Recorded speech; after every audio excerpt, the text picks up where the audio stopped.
ትምህርት ሚኒስቴር ከ2019 የትምህርት ዘመን ጀምሮ ተግባራዊ የሚደረጉ 11 የሥራና ተግባራት ትምህርት የሙያ አይነቶችን ዝርዝርም አሳወቀ። የኢፌዴሪ ትምህርት ሚኒስቴርና የአዲስ አበባ ከተማ አስተዳደር እና በክልል ትምህርት ቢሮዎችም ከ2019 የትምህርት ዘመን ጀምሮ በሁለተኛ ዙር ተግባራዊ የሚደረጉ 11 የሥራና ተግባር ትምህርት የሙያ አይነቶች ለመተግበር እየተደረገ ያለውን ዝግጅትም የተመለከተ መመሪያም አስተላልፏል። የተመለከተውን የትምህርት ሚኒስቴር መመሪያም አዲሱ የትምህርት ስልጠና ፖሊሲ ላይም የሙያና ቴክኖሎጂ ትምህርት ከቅድመ አንደኛ ደረጃ ጀምሮ ከእድሜያቸው ጋር የተመጣጠነ ሆኖ እንዲሰጥ ይደረጋል በሚልም አቅጣጫ መቀመጡንም ያመለክታል። በዚህም መሰረት በየደረጃው የሥራና ተግባራት ትምህርት ከሌሎች ትምህርቶች ጋርም ተቀናጅቶ እንዲሁም 7ኛ እና 8ኛ ክፍል ራሱን ችሎ ተማሪዎች በቀጣይ የሚፈልጉትን ሙያ እንዲመርጡ በሚያስችል መልኩ እየተሰጠ ይገኛልም ብሏል።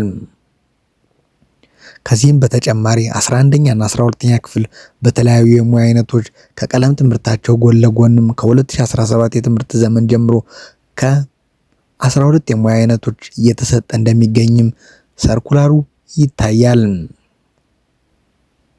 ትምህርት ሚኒስቴር ከ2019 የትምህርት ዘመን ጀምሮ ደግሞ በሁለተኛ ዙር እንዲተገበሩ ለተለዩት 11 የሙያ አይነቶች ለ11 እና ለ12ኛ ክፍል መርህ ትምህርቶችም እንዲሁም ለ11ኛ ክፍል ተማሪዎችም ሞጁሎችና የመምህር መመሪያዎችን ዝግጅትም ማጠናቀቁንም ገልጿል። በመሆኑም እነዚህ ተጨማሪ የሙያ አይነቶች ከ2019 የትምህርት ዘመን ጀምሮ በ11ኛ ክፍል ለማስጀመርም የክልሉ የከተማ አስተዳደር ትምህርት ቢሮ ዝርዝር እቅድ በማዘጋጀትና እቅዱንም ለማከናወን በጀት በመያዝ የሙያ አይነቶችን በትምህርት ቤትና በተማሪዎች ደረጃም ማስመረጥም የሙያውን አይነት መምህራንን መቅጠር የሙያው ማስተማሪያ ግብዓት በሂደቱ በማሟላት የመምህራንና የትምህርት አመራሮችን በማሰልጠንና የህዝብ ንቅናቄን ስራዎችን በማከናወን ትምህርቱንም ለማስጀመር ከወዲሁ ቅድመ ዝግጅት እንዲያደርጉ ማሳስቧል። ትምህርት ሚኒስቴር ከ2019 የትምህርት ዘመን ጀምሮ ተግባራዊ የሚደረጉ የ11 ሙያ አይነቶች ዝርዝርም አሳውቋል።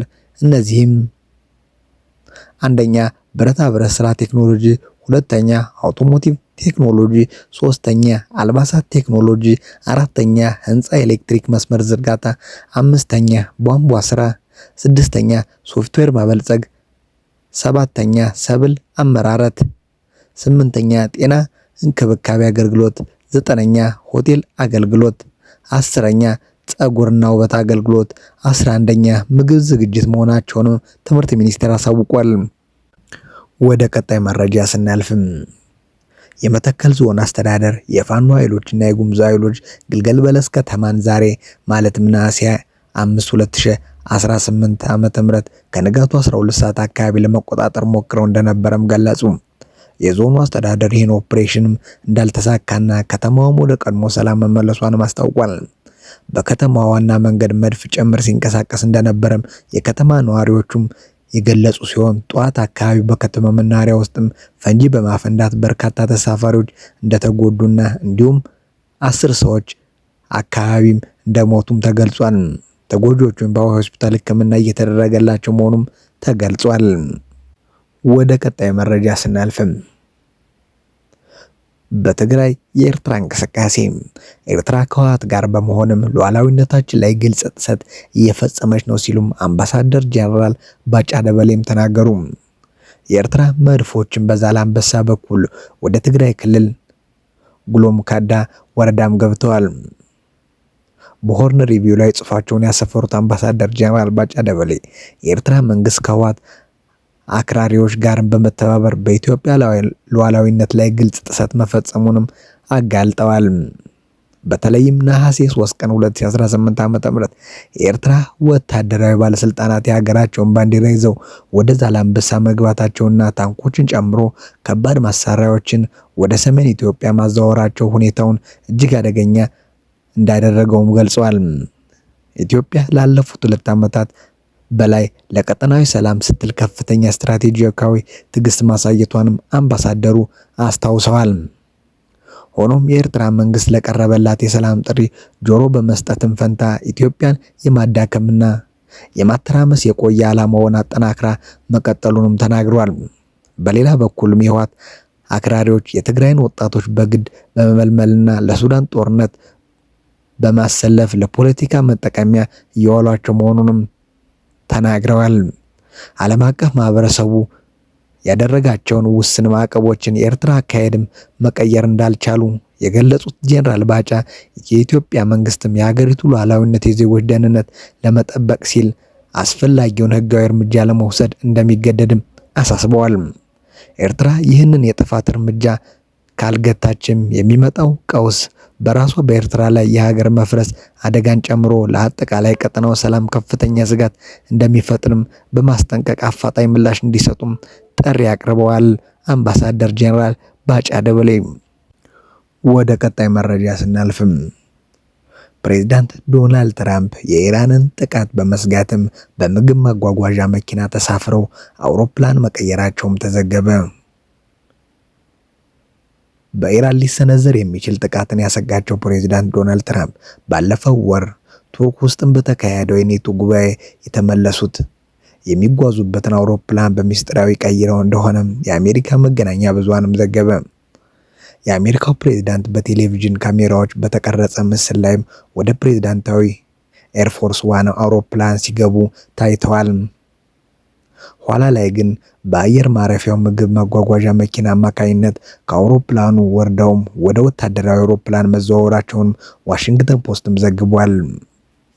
ዶናልድ ትራምፕ አውሮፕላኑን የቀየሩትም ኤርፎርስ ዋን ውስጥ ተሳፍረው የነበሩ ጋዜጠኞችና የተወሰኑ የዋይት ሃውስ ሰራተኞችን ሳያውቁ እንደሆነም ዘገባው ያስረዳል።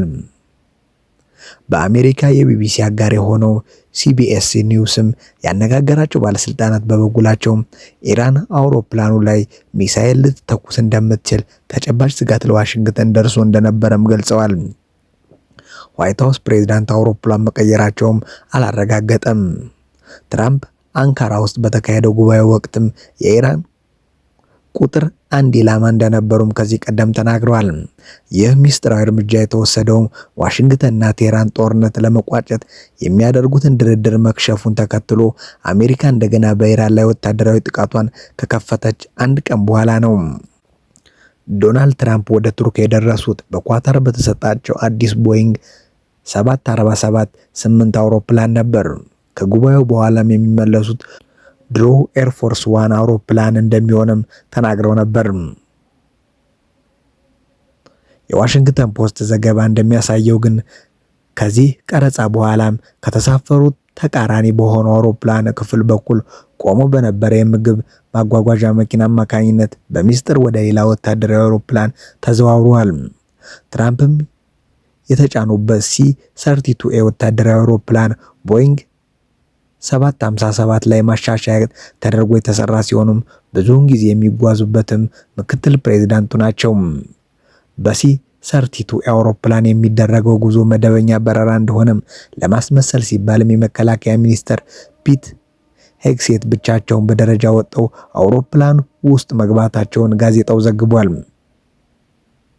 ዘገባው እንደሚያመለክተው በኤርፎርስ ዋን አውሮፕላን ውስጥ የነበሩ ጋዜጠኞችና የዋይት ሃውስ ሰራተኞች መስኮቱን እንዲዘጉ ተነግሯቸው ስለነበረ ፕሬዝዳንቱ አብረዋቸው እንዳልተጓዙም አላወቁም።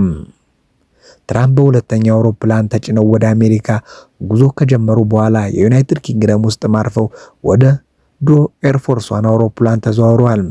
በዩናይትድ ኪንግደም ሮያል ኤርፎርስም ወታደራዊ አየር ማረፊያ ከደረሰ በኋላ ከድሮ ኤርፎርስ ዋን አውሮፕላንም ሲወርዱ ታይተዋል። ፕሬዝዳንቱ እንዴት ከC-32 አውሮፕላን ወደ ኤርፎርስ ዋን እንደተዘዋወሩም አልታወቀም። መጨረሻ ላይ ወደ ዋሽንግተን የተመለሱት ደግሞ በኳታር በተሰጣቸው አዲሱ ኤርፎርስ ዋን አውሮፕላን እንደሆነም ተገልጿል። ትራምፕ በበረራ ወቅትም በአውሮፕላኑ ውስጥ የነበሩ ጋዜጠኞችን አነጋግረዋል። በወቅቱም ኢራን የጋረጠችውን ስጋት ቢያነሱም አውሮፕላን መቀየራቸውን አልጠቀሱም።